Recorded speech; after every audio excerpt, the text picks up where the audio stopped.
We're going to continue in Ruth this morning, and Jeanette already sort of recapped the story a little bit, but I want to hit a few points because last week we started this story of Ruth alongside the story of Jesus. And in John chapter 1, John prefaces his gospel by saying that Christ came as a light in a dark world. And in Ruth's story, the story starts out with a lot of darkness, that Naomi lost everything, that they traveled first as refugees to Moab, and now we're in this journey back. Naomi has said as much that she has no hope, that she's broken, that God has turned against her. You ever been there? Yeah, me neither. This is where we pick up our story. We're on a redemption journey and how God, the story of Ruth and Naomi, how the story of Christ and Mary and Elizabeth, and how our stories are all told throughout these things. So in Ruth chapter 1, we're starting in verse 14. We pick up in verse 14, and I'm going to go through sort of slowly like a story, and we're going to talk about what God does, how God does something new. Starting in verse 14, at this, they're saying goodbye. Orpah kissed her mother-in-law goodbye, but Ruth clung to her. Orpah's taken off. It's not a bad thing. It's totally rational and reasonable, right? We talked about this last week.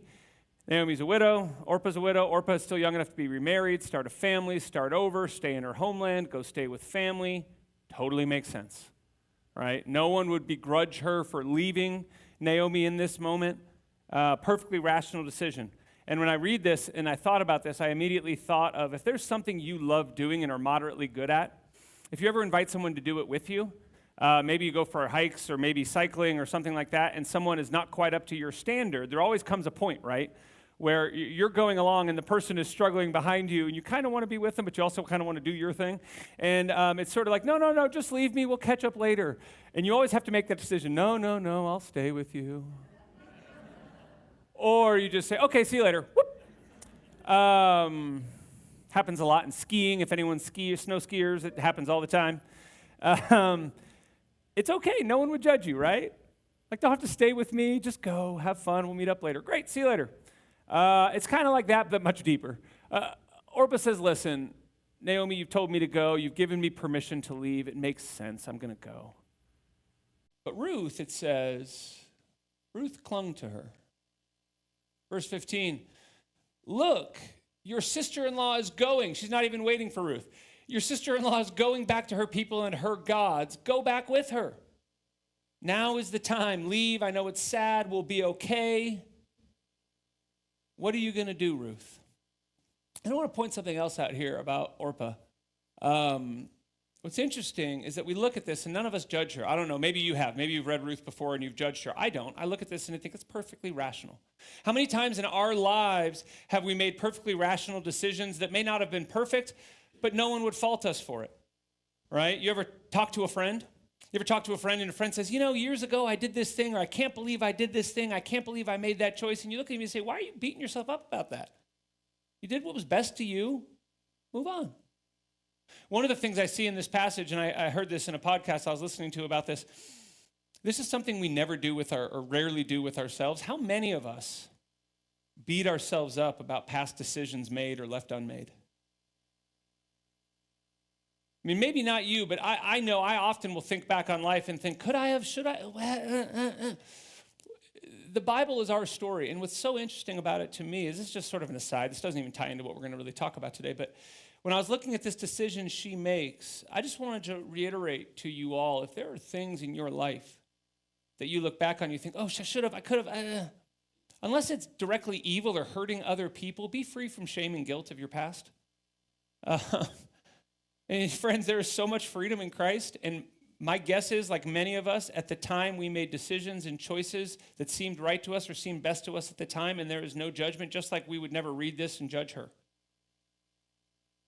And I heard that in a podcast, and I thought it was such a little powerful lesson that we all need to be reminded of throughout our life. And so just know, friends, that if you ever go back to that should have, would have, could have game, be free of that. But now our story moves on, and this is the tipping point. Naomi is headed back to Bethlehem.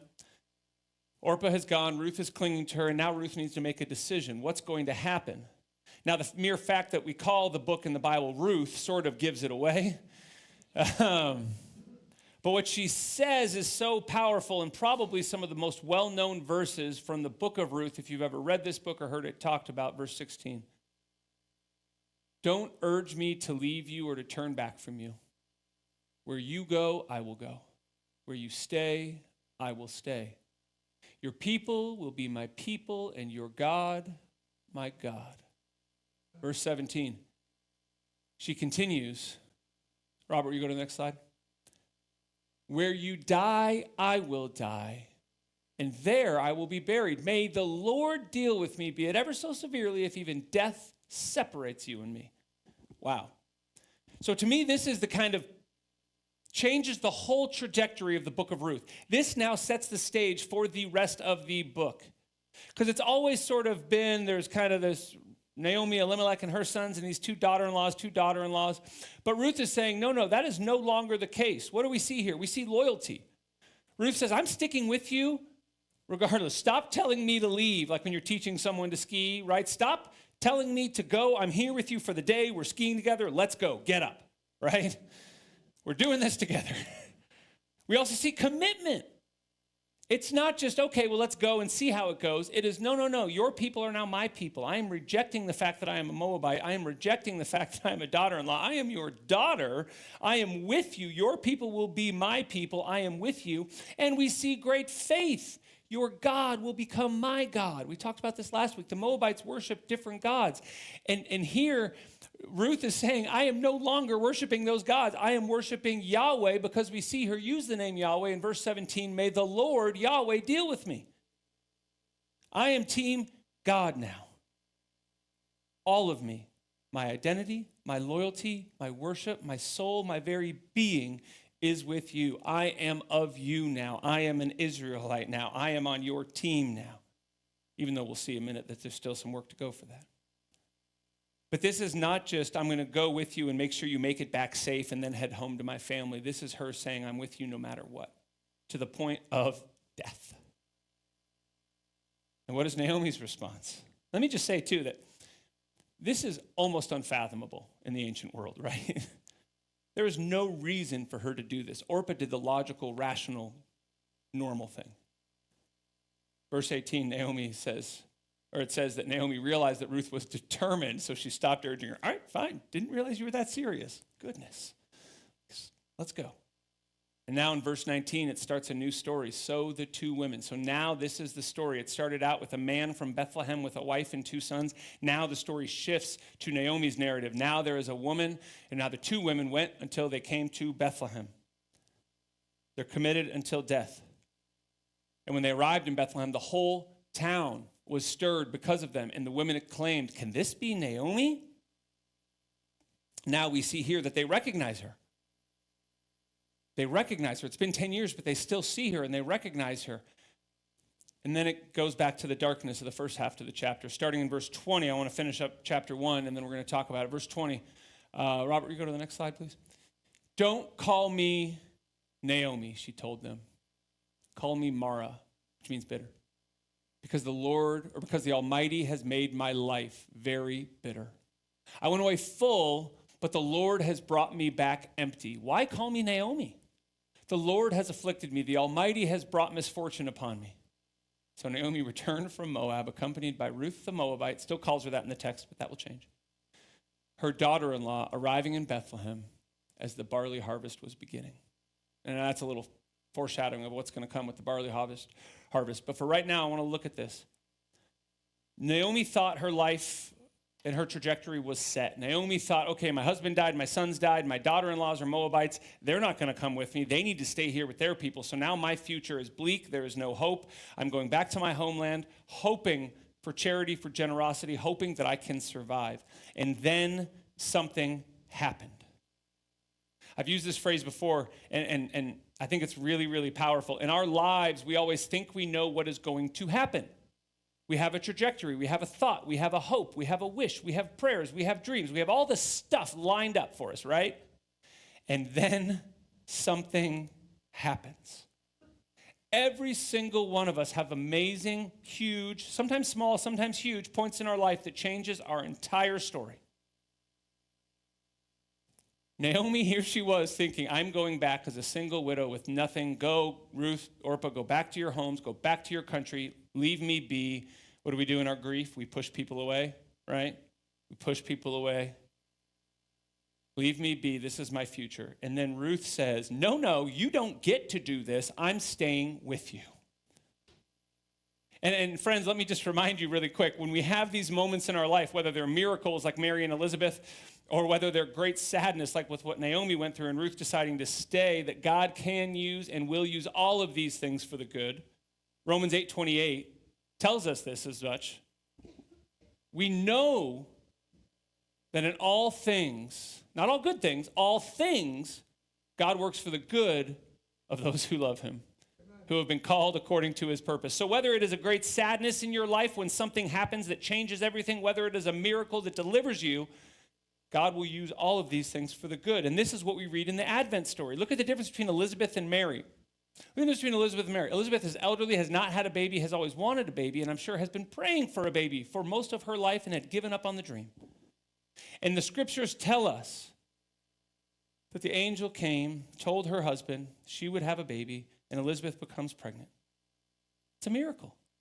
It's a miracle. Think of how her life must have changed in that moment. Then something happened, and the whole future was changed. And then think about Mary, the opposite, probably never praying for a kid, wasn't even married yet, likely a teenager. And all of a sudden, it's like, hey, Mary, you're going to have a kid. Huh, how's that going to happen? Don't worry about it, I got it. Okay.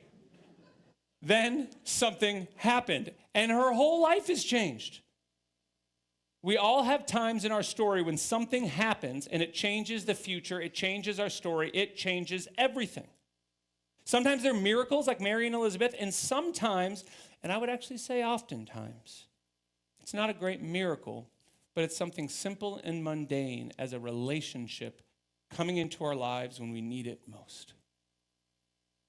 It is a relationship when we are pushing everyone away that someone pushes through that wall and we finally say, fine, come on in. Sisters and brothers, this is why we need relationships. This is why we invest in one another. This is why we gather in church. This is why we pour into family and friends, even when we don't want to. It's my guess that Naomi was a great mother to Ruth. It's my guess that she loved her dearly as a daughter. Their goodbye was painful. But something in their 10 years of relationship made it so that Ruth could not leave her, that Ruth would not leave her, that Ruth gave up everything she knew to stay with her. Friends, let me encourage you. Relationships can change our lives in ways we never expect. Think about your story and think about times someone pushed through that wall, even when you were pushing people away and someone said, no, I'm not going to let you do this. I'm here. And they kept calling, or they kept writing, or they kept showing up, or they kept asking. Relationships can change our very story. And not only that, but we're talking about this idea of a redemption journey. Also think about, go back now to what we talked about last week. Imagine you're an Israelite hearing this story. Relationships can also change our perception of people and whole groups of people. Think about the redemption piece. The Moabites were bad. They worshiped other gods. They were evil. All of these things. And here in the arc of this story of Ruth and Naomi, who is the one doing all the right things, loving and being like God? A Moabite woman. A foreign person doing something for an Israelite. Israelites were holy, were people of God, did everything right. And here we have an outsider, a Moabite, doing something loving for an Israelite. Sort of like the Good Samaritan in some ways. Friends, it's not just relationships of people like us. It is relationships of people different than us. God can use people we might even think are evil or our enemies for our own good.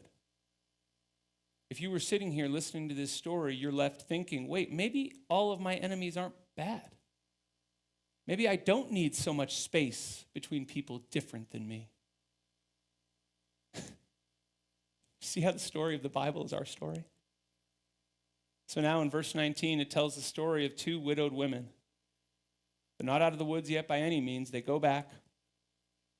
And all these people say, wait, is this Naomi? And she says, no, don't call me Naomi. Don't call me Naomi. She left 10 years ago with a husband and 2 boys. Now she comes back with a Moabite daughter-in-law. What happened? You know, I always think of the prodigal son as a really dramatic homecoming. This one blows that out of the water. Completely unexpected. And she's still hurt. She's still grieving. She's still angry. We see that in verse 20 and 21.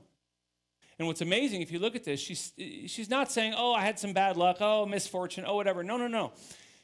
This is true deep down hurt because the Almighty has done this. I went away full, but then God took it all from me. This is brutal. How many of us, maybe publicly, maybe quietly, maybe on the floor crying, maybe in the car driving, have ever just said to God, God, why have you done this to me?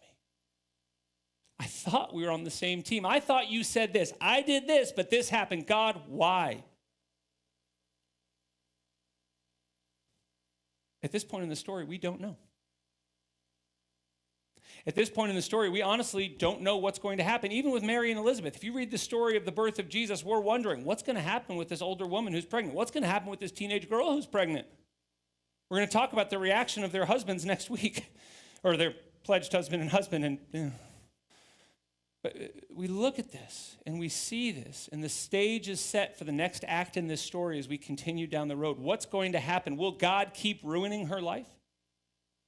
What's going to happen with Mary and Elizabeth? And again, as Danny pointed out, I want to point out too, this is such a great testament of marginalized people. In the Old and New Testaments, in the ancient world, women were marginalized people. And we see here that in both narratives, women are driving the story. Women are driving the story and teaching us, the readers, something holy, something about faith. We lit the candle of faith. These women are teaching us about faith, about love, about loss, about grief, about surprises, about all of these things. The scriptures is all about how the marginalized teach those in power something about God. Faith, the candle of faith. So no matter where you are, do you believe? Do you have faith? Last week we talked about hope in the darkness. Now we're in a place where we're forced to believe. We're forced to make a decision. Will we believe this thing? Naomi has had a little boost with Ruth, but she's still broken. Mary and Elizabeth need faith to know that what's going to happen will actually be good. And even if you today are bitter and angry like Naomi, that is okay. Do you believe that God might bring you a Ruth? Do you believe that God might do a miracle like Elizabeth? Have you been praying for something your entire life and you've given up saying, this is never going to happen? Forget it. I'm going to stop. I've stopped praying for stuff. I fully confess. There are things in my life I've wanted for years, and I finally said, God, I'm just going to stop because clearly you're not listening. Or clearly it's not your will, so I'm just going to give up. Look at Elizabeth. In her later years, God delivered and gave this great miracle that she had been wanting for forever. Maybe it's a miracle God's going to bring. I don't know. Maybe God will send you health like Ruth. I don't know. Maybe you will just get more and more bitter like Naomi. That might happen too. The reality is I don't know what's going to happen. But I want to encourage you to pray for it. I want to encourage you to pray for miracles like Mary and Elizabeth experienced. I also want you to encourage you to pray for people like Ruth to show up in your life and for relationships to barge through those walls when you keep building them and pushing people away, because I know you do it. I also want to continue or ask you to pray for your enemies. Pray for the people you consider Moabites who you think could never do anything good in your life. Pray for the marginalized who you think could make no difference in this world. That you would look to a Moabite woman and see the face of God. Friends, the last thing I want to share with you today is this. Is that if someone ever asks you how you're doing and you're not okay, stop saying you're fine. I love Naomi's response. She comes in, the whole town is in a stir. They come out, this is her hometown. They all recognize her. It's been 10 years. Who is this person? Naomi, great to see you. What would we all do? Oh my gosh, so great to see you. Yeah, we hit out. Yeah, I'll tell you about it later. Oh my gosh, so great. Don't call me Naomi. Call me Mara, because the Lord has made me bitter. Okay, there's a story here. What's going on? Now, I'm not saying if someone at the grocery store asks you how you're doing today, say this. I've talked about this before, that's oversharing. But if you have friends in your life, people you trust, people you've known for 10 years, like Ruth and Naomi, and they ask you how you're doing, tell them the truth. If you have people in your life you trust or you're on the border of trusting, and you just need to talk to someone and you need a relationship to come into your life to help you in a hard time, do it. Name it. Share your heart. Let those relationships surprise you with their faith, their loyalty, their devotion. Let people into your life so you could be surprised by God. Because God uses people. God uses us. The scriptures tell us that you and I are a means of grace to other people.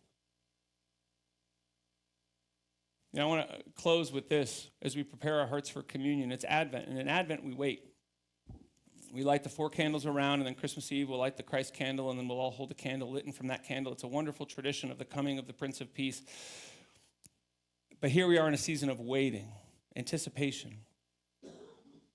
Each of us have a different story and different things going on. And so as we go, I want to encourage you to do 2 things. One, we're going to prepare our hearts for communion in a minute with a prayer, but I also want you to think about, what are you waiting for? What miracle, what relationship, what thing are you waiting for? Are you longing for? You know, yesterday, if some of you women were at the women's Christmas brunch, and Jenna shared a blessing, a benediction blessing from a woman named Kate Bowler, who's one of our favorites right now. And I want to share with you one of hers as well. She writes all these wonderful little blessings and prayers, and this is an Advent one, but it's one centered around waiting.